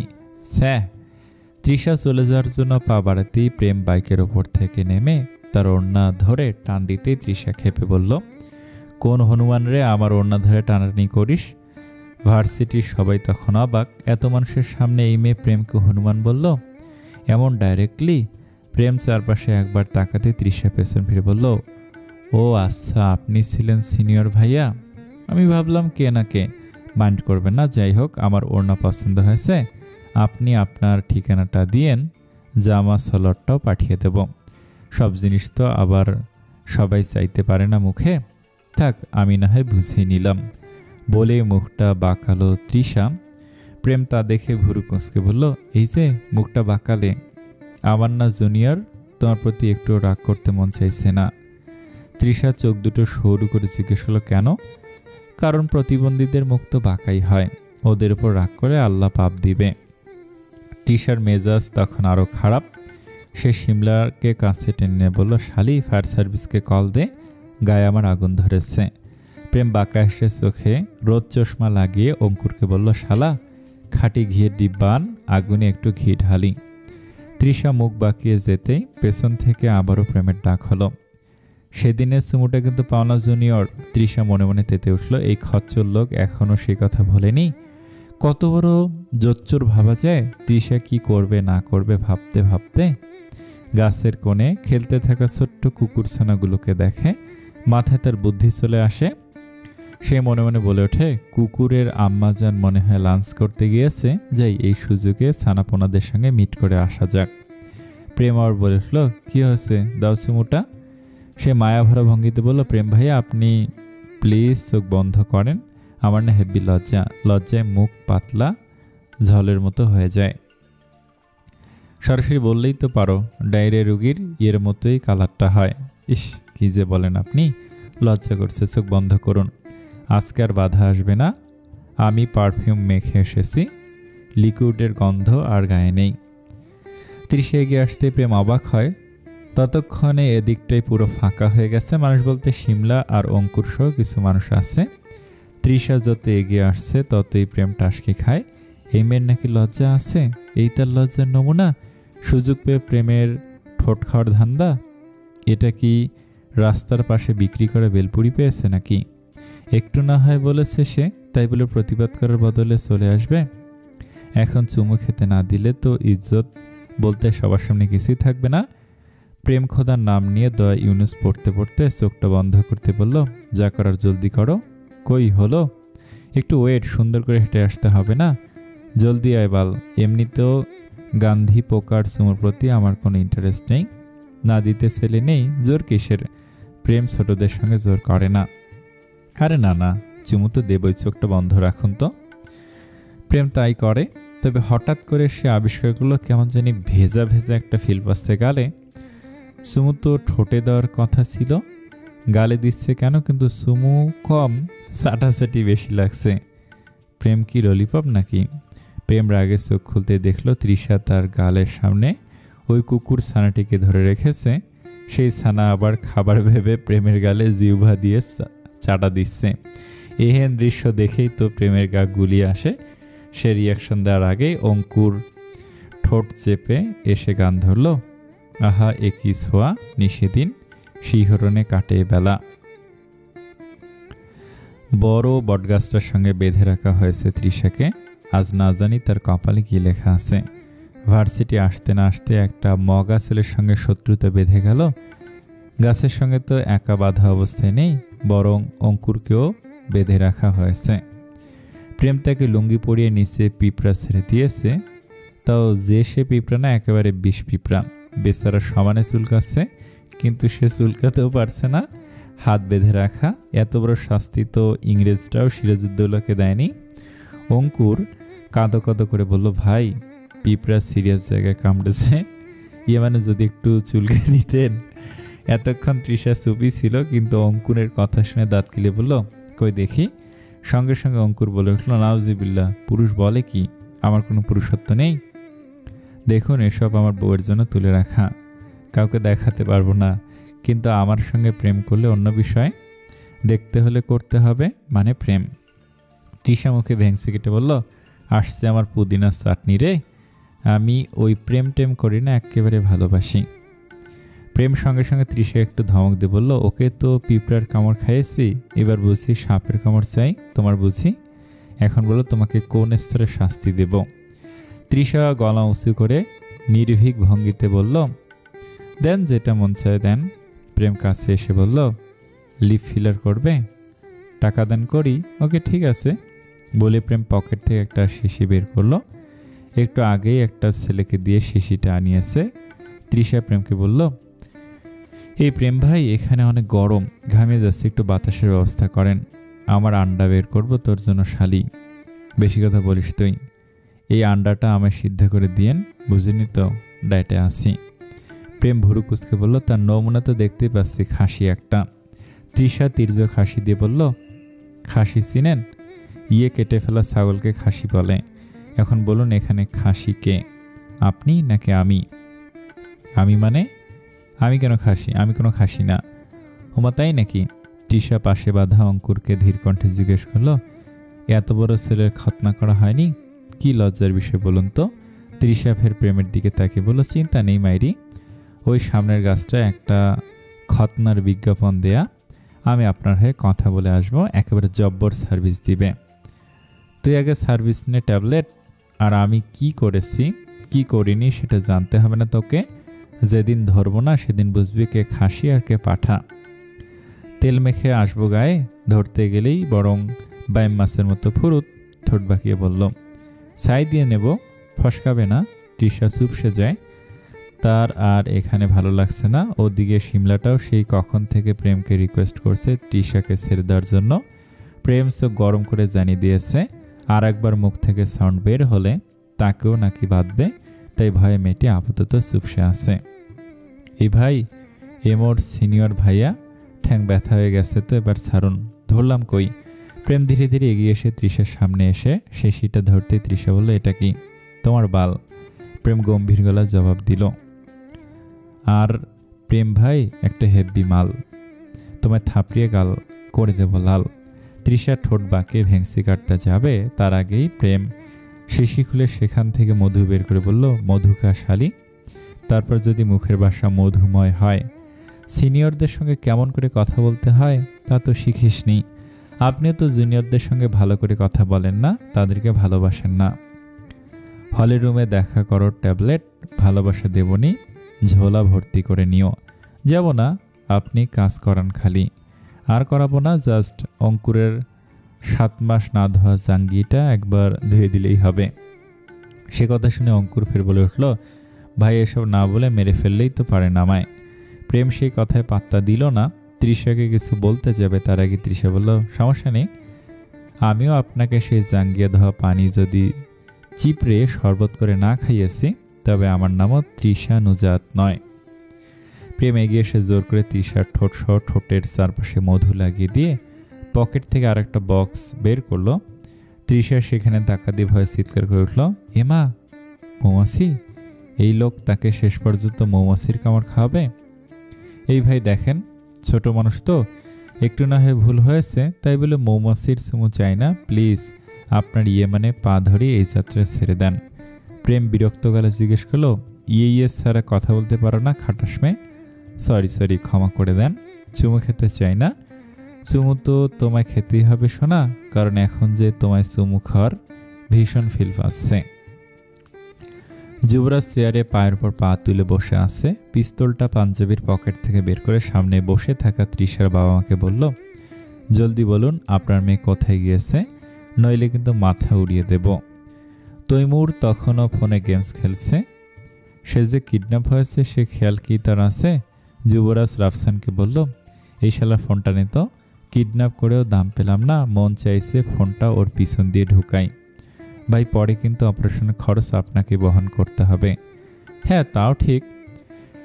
হঠাৎ তৃষার মা চেঁচিয়ে বলে উঠল, এই কোনো সবজি আছে? এখন আমার সবজির শরবত খাওয়ার সময় ডায়েটে আসি তো।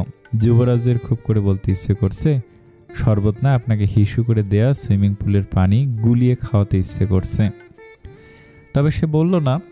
হবু শ্বশুর শাশুড়ি হয়তো যুবরাজ তৃষার বাবাকে কিছু বলতে যাবে, তার আগে সে বলে উঠল, এই বাবা, এই কিডন্যাপ করে কোথায় নিয়ে এসেছ?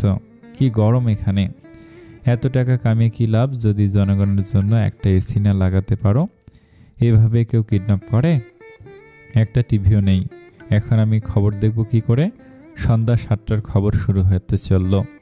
লোকটিকে থামিয়ে টিশার আবার বলে উঠল, এই বুড়া, চুপ থাকো, আমার এখন জি বাংলার নাটক দেখতে হবে। গতকালের পর্বে দেখলাম রাধা ছাদ থেকে পড়ে যাচ্ছিল, এখন আকাশেই ঝুলে আছে, নাকি রিক লন্ডন থেকে এসে তাকে ক্যাচ ধরেছে সেটা দেখতে হবে না? মাকে থামিয়ে আবার তৈমুর চুপ হয়ে যায়।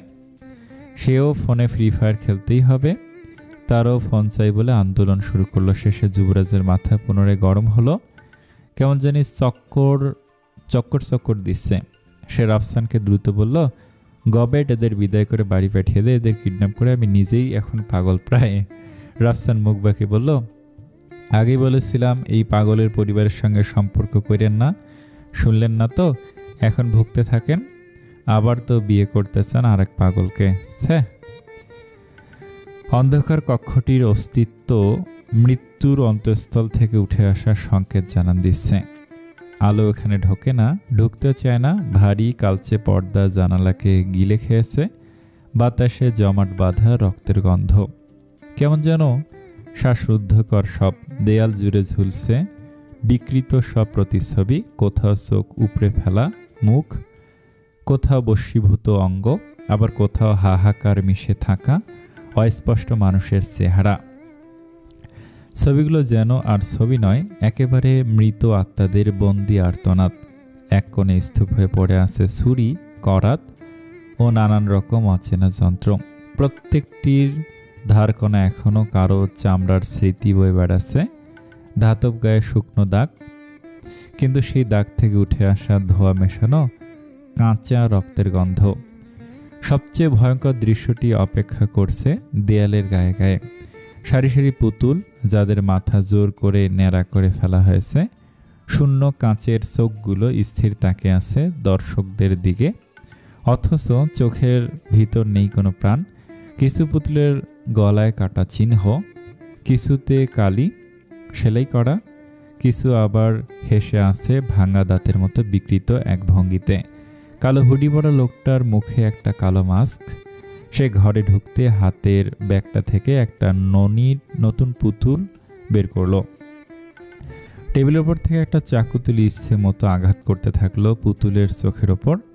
যতক্ষণ না মনের শান্তি মিটল ঠিক ততক্ষণ পর্যন্ত। স্বাদ মেটার পর সে বিকৃত পুতুলটিকে আরো বিকৃত করতে কেঁচি দিয়ে সব চুল কেটে একেবারে ন্যাড়া করে দিল। তারপর কিছুক্ষণ তাকিয়ে রইল পুতুলটির দিকে। ঠোঁটের কোণ বেঁকে যায়, পরক্ষণেই ভেসে ওঠে এক বিকট হাসি, যা মানুষের নয়, পশুরও নয়, যেন অর্ধেক মৃত অর্ধেক জীবিত কোনো দুঃস্বপ্নের গলা ফেটে বেরিয়ে আসা আওয়াজ। হাসির প্রতিধ্বনি দেয়ালে ধাক্কা খেয়ে ছড়িয়ে পড়ে। মুহূর্তে মনে হয় সারি সারি নেড়া মাথার পুতুলরা কেঁপে উঠল, আর তাদের শূন্য চোখে লেগে গেল মৃত্যুর আতঙ্ক। লোকটি এবার পুতুলটিকে জড়িয়ে ধরে তার গন্ধ শুকল, তারপর বলল, তোমার জন্য নতুন চুল চাই তো? তোমার জন্য চুল এনে দেব, তুমি রাগ করো না প্লিজ। বলে সে পুনরায় আগের মতো হাসলো। এবারের হাসির শব্দ আগের থেকেও শতগুণ বেশি ভয়ঙ্কর মনে হচ্ছে। পুরান ঢাকার একটা চোরাই ক্লাব ঘর। চোরাই বলে যথেষ্ট একটা কারণ আছে, কারণ এখানে অবৈধভাবে রাতের বেলা পার্টি করা হয়। ভয়ানক সব নেশা করে মানুষেরা। মেয়ে মানুষের সঙ্গে সময় কাটানো এখানে একেবারেই সাধারণ বিষয় বলে বিবেচনা করা হয়। তবে আজকের বিষয়টি আলাদা, কারণ আজকে ক্লাবের অন্যতম কাস্টমার প্রেম নেওয়াজের 28তম জন্মদিন। প্রতিবার জন্মদিনে সে নাইট ক্লাব পুরোটা ভাড়া করে নেয়, সবার জন্য সব কিছু ফ্রি করে দেয়। তবে এখনও সে এসে উপস্থিত হয়নি। প্রেমের বার্থডে কেক দিয়ে নয়, বরং মদ দিয়ে উদযাপন করা হয়, নামি দামি সব ব্র্যান্ড। হঠাৎ বাইরে শব্দ হয়, গড় গড় শব্দগুলো যেন রাস্তা শাসন করে বেড়াচ্ছে। ক্লাবে যেই মেয়েটা ম্যানেজারের পদে আছে তার বয়সী বা কত? অতীত তাকে এখানে নিয়ে এসেছে। তবে যাই হোক, সে মন প্রাণ দিয়ে যে মানুষটার জন্য সবসময় অপেক্ষা করে থাকে সে হচ্ছে প্রেম নেওয়াজ, তার প্রেম। মেয়েটির নাম ইরিন। মেয়েটি এমন কোনো নেশানি করেনি, এমন কোনো বাজে কাজ নেই যা তার করা বাকি। প্রেম আর তার মধ্যে এসব দিক থেকে মিলের অভাব নেই। সে জানে প্রেম একদিন তার হবেই কোনো না কোনোভাবে, নইলে কি এত এত মেয়ে থাকতে প্রেম বারবার তার কাছে আসে? ইরিন বাইরে বের হওয়ার আগেই দেখলো একদল মানুষ প্রেমকে ঘিরে রেখেছে। সে ভিড়ের মাঝ থেকে এক ঝলক প্রেমকে দেখল। কালো চামড়ার জ্যাকেট, কোণিতে ধাতব গার্ড, হাতে শক্ত গ্লাভস, মুখে হেলমেট, কিন্তু ভেতর থেকে চোখের ধারালো দৃষ্টি বেরিয়ে আসছে ভিজারের ফাঁক দিয়ে। প্রেমের পাশের বাইকে অঙ্কুর আছে। ওরা বাইক রাইড থেকে যে মাত্র ফিরেছে তা বুঝতে বাকি রইল না ইরিনের। প্রেম ধীরে হেলমেটের লক খুলে মাথা থেকে টেনে নামালো। ভেতর থেকে ঘামে ভেজা চুল এলোমেলো হয়ে পড়ল কপালে। মুখে সে শীতল বেপরোয়া দৃষ্টি, ঠোঁটের কোণে এক চিলতে বাঁকা হাসি। চারপাশের মেয়েরা মুহূর্তেই কেমন যেন বদলে গেল। প্রেমকে দেখে তাদের চোখের দৃষ্টি যেন হিপনোটাইজ। দু একজন ফিসফিস করে নামটা বলল, প্রেম নেওয়াজ চলে এসেছে। মেয়েদেরকেও ঠোঁটে লিপস্টিক ছড়িয়ে ফিসফিস করে হাসলো। কেউ আবার সোজা হয়ে দাঁড়িয়ে চুল ঠিক করতে লাগলো। কারো চোখে বিস্ময়ে, কারো চোখে কামনা, হয়তো প্রেমকে একটু ভালো করে দেখার, তার ভারী নিঃশ্বাসের পতনে নিজের ধ্বংস ডেকে আনার। প্রেম আর দেরি করল না। বাইক থেকে নামতেই ভারী বুটের শব্দ মাটিতে বাজল, টক টক শব্দ। সে ঠান্ডা ভঙ্গিতে বাইকের চাবি এক ঝটকায় ছুঁড়ে মারল অঙ্কুরের দিকে। অঙ্কুর হকচকিয়ে গেল, কিন্তু মুহূর্তে চাবি ধরে ফেলল। চাবিটা পকেটে রেখে সেও নেমে পড়ল। দুই ধারের মানুষকে তখন সিকিউরিটি আটকে রেখেছে। প্রেম নেওয়াজের ভেতরে ঢোকার জন্য যথেষ্ট দরকার, তাই না? ভেতরে ঢোকার আগে প্রেম আর পেছনে তাকালো না। ভিড়ের মাঝ দিয়ে মাথা উঁচু করে ঢুকে গেল ভেতরে। প্রেম ক্লাবে ঢুকতে পার্টি শুরু হলো। স্কটল্যান্ড থেকে আনা হুইস্কির বোতলে সবাই ডুবে গেল। তবে প্রেমের গান ছাড়া তো এই পার্টি অসম্পূর্ণ। সে গান গাইতে স্টেজে উঠল মাঝরাতের দিক। সেখানে উঠতে যাবে তার আগে একটা মাঝবয়সী ছেলে তাকে আচমকা ধাক্কা দিল। প্রেম কিছু বলল না, নেশা করেছে, হুঁশ হারিয়েছে, ধাক্কা লাগা কোনো বড় বিষয় নয়। তবে মাথাটা গরম হলো যখন ওই ছেলেটি বলে উঠল, শালা তোর মা কিরে তোরে অন্ধ পয়দা করেছে, এখনই তো মদের গ্লাসটা পড়তো। ব্যাস এইটুকু শুনে প্রেমের মাথা বিগড়ে যায়। টেবিলের ওপর সিরিঞ্জ রাখা ছিল, তাতে ড্রাগ ছিল। প্রেম এক মুহূর্ত ভাবল না সে কি করছে, কোনটা ভুল কোনটা সঠিক। মুহূর্তে একসঙ্গে 3টে সিরিঞ্জ একসঙ্গে তুলে গেঁথে দিল ছেলেটার গলার রগ বরাবর। ক্লাবের সবাই এক লহমায় থেমে গেল। ছেলেটি মাটিতে লুটিয়ে পড়ে জবাই করা মুরগির মতো কিছুক্ষণ ছটফট করে সেখানে স্থির হয়ে গেল। সবাই তখন আতঙ্কে চুপসে আছে। প্রেম অঙ্কুরের দিকে তাকে বলল, ওর ব্যবস্থা কর। তারপর সবার দিকে তাকে ধমকে বলল, শালারা সার্কাস দেখো দাঁড়িয়ে দাঁড়িয়ে, নাচস না কেন, নাচ, সব ফুর্তি কর। সবাই সেই ধমকে এক মুহূর্তে স্থির থেকে পুনরায় স্বাভাবিক হয়ে গেল। ইরিন এসে প্রেমের কাঁধে হাত রাখতেই প্রেম একবার সে হাতের দিকে তাকালো বাঁকা চোখে। তারপর ইরিনকে বলল, হাত সরাও। মেয়েদের গায়ে হাত দেয়া যে নিতে পারি না তা তো জানোই। ইরিন হাত সরিয়ে মন খারাপ করলো। তারপর বলল, গান গাইবে না? গানের আর মুড নেই তো কিসের মুড আছে? সেই কথার জবাব দিল না প্রেম। তারপর চুপ থেকে পুনরায় বাঁকা এসে বলল, উপরে চলো, দেখাচ্ছি কিসের মুড আছে। সকালে সিদ্দিক নেওয়াজ প্রেমের রুমে আসে। ঘরে মদ, সিগারেটের গন্ধ, জানালাগুলো আটকানো, পর্দা দেয়া। প্রেমের আলো পছন্দ না, তবে কালো রং অনেক পছন্দ অন্ধকার। তাই তো বাড়ির চারপাশে তার এত এত গাছপালা, যাতে করে ছায়া ঘিরে রাখে তার কাঠের বাড়িটিকে। প্রেম কুকুর বেশ পছন্দ করে। তার যেই পোষা কুকুরটা আছে ওর নাম লুফি। কত বড় আর রসম একটা কুকুর। প্রেমের ঘরে সে অপরিচিত কাউকে ঢুকতে দেয় না। একবার নতুন কাজের লোকটাকে কামড়ে দিয়েছিল, তারপর তো মানুষ ওর ঘরে আসতেও চায় না। সিদ্দিক উপর হয়ে শুয়ে থাকা প্রেমের চুলে হাত বুলিয়ে দেয়। মুখলেসকে জিজ্ঞেস করে, ও ফিরেছে কখন জানো?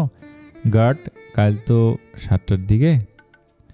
সিদ্দিক বড় একটা নিঃশ্বাস ফেলে লুফির দিকে তাকালো। কুকুরটা প্রেমের পাশেই বসে আছে, দেখছে তার মালিককে। বিপদের গন্ধ পেলে হামলে পড়বে, মনে মনে হয়তো তাই ভাবছে। সিদ্দিক আফসোস ভরা কণ্ঠে মুখলেসকে বলল, আমি ওকে মানুষ করতে পারিনি কালুর বাপ। ওকে আমি যথেষ্ট ভালোবাসা দিতে পারিনি। তবে তুমি তো জানো আমি চেষ্টা করেছি, তবু ব্যর্থ কেন হলাম? সিদ্দিক রুম থেকে চলে যাওয়ার পর প্রেম এপাশ ফেরে। ঘুমিয়েছিল ঠিকই, কিন্তু তার ঘুম অনেক পাতলা। রুমে ঢুকতেই টের পায় সে ঘুমটা ভেঙে যায়। সে একটা সিগারেট ধরিয়ে ফোনের দিকে তাকায়। ভালোই তো সময় হয়েছে। ধোয়া ছেড়ে লুফির দিকে তাকে বলল, কাম লুফি বেবি, তোমার খিদে পেয়েছে তাই না? চলো তোমার খাওয়ার ব্যবস্থা করি। ভার্সিটি যাওয়ার পর আজ কেমন যেন ভালো লাগছিল না, তাই তৃষার ক্লাসেও লোক পাঠিয়েছিল প্রেম। সে আজ আসেনি। আসতে না আসতে ফাঁকিবাজি শুরু। শালিকে আরও দুটো কামড় খাওয়ানো উচিত ছিল। এতক্ষণে হয়তো মুখটা ফুলে আলু আর ঠোঁটটা ফুলে কৌদুর মতো হয়ে গেছে। ভালোই হয়েছে, তাতে প্রেমের কি? বেশি বেয়াদব ওই মেয়ে। ছুটির সময় সিমলা বের হতেই প্রেম অঙ্কুরকে পাঠালো তার কাছে জিজ্ঞেস করতে ওর বেয়াদব বান্ধবীটা বাসা থেকে প্রেমকে সালাম দিয়ে যায়নি কেন। অঙ্কুর সঙ্গে সঙ্গে বলল, ভাই যা শুরু করেছেন, ওই মেয়ে মরলেও তো বলবেন কবর থেকে উঠে এসে সালাম কেন দিল না। প্রেম সেই কথা শুনে অঙ্কুরের দিকে তাকাতেই সে চুপসে সরাসরি সিমলার পথ রুখে দাঁড়ালো। জিজ্ঞেস করলো, তোমার বান্ধবী কই? সিমলা চোখের কালো রঙের, বঙ্গবন্ধুর মতো দেখতে চশমাটা ঠিক করে বলল, সে বাসায়। ওর মুখ ফুলে বাংলাদেশের মানচিত্র হয়ে গেছে, তাই আসেনি। তো তুমি গেলে কেন? রোদে পুড়ে তোমার উজ্জ্বলতা নষ্ট হয়েও তো যেতে পারে। সমস্যা নেই, গ্লো অ্যান্ড লাভলি ব্যবহার করি। ওইটা দিলে সুন্দর হওয়া যায়। যায় তো, আপনার মতো কাকো ময়ূর হয়ে যায়। তুমি যেহেতু আমার কথা বলেছো, তাহলে সেটাকে কমপ্লিমেন্ট হিসেবেই ধরে নেব। সিমলা মুচকি হাসলো। তা দেখে অঙ্কুর বলল, ও মা গো, এভাবে হেসো না মেয়ে, আমার সুগার লেভেল বেড়ে যাবে। সিমলা মুচকি হাসলো, আর সেটা দেখে অঙ্কুর থামাতে না পেরে বলে উঠল, ইস, আবার হাসে। এভাবে হাসলে তো রাতে আবার ঘুমিয়ে আসবে না। ঠিক তখনই সিমলার হাসি এসে পড়ল। সরাসরি অঙ্কুরের মুখে ছিটকে গেল হাসি। সরি, হঠাৎ করে চলে এসেছে। অঙ্কুর কোনো মতে নিজেকে সামলে নিল। মনে মনে ভাবলো, এভাবে কতদিন আমাদের মাঝে ভালোবাসা চলে আসবে, বিয়ে চলে আসবে, ঘর ভর্তি বাচ্চাও চলে আসবে। সিমলা মেয়েটার হুটহাট হাসি দেয়, আর না জানি কি কি দেবে। তাতে কি, ভালোবাসা এমন দুই চারটে দেয়া নেওয়া চলতেই থাকে। সিমলা যদি হাসি দেয়, আমি তাকে ভালোবাসা দেব, আদর দেব, ডজন ডজন বাচ্চাও দেব। স্বপ্নমগ্ন অঙ্কুরকে ভাঙিয়ে দিল হঠাৎ প্রেম ভাইয়ের ফোন। একটু ধৈর্য নেই লোকটার। এভাবে চললে তো তার বিয়ের 1 মাস পরে শোনা যাবে নেওয়াজ বংশের উত্তরাধিকারী চলে আসছে। ফোন ধরতে ওপাশ থেকে প্রেমের গম্ভীর স্বর ভেসে এলো, তৃষার খবর কি? কি বলল সিমলা?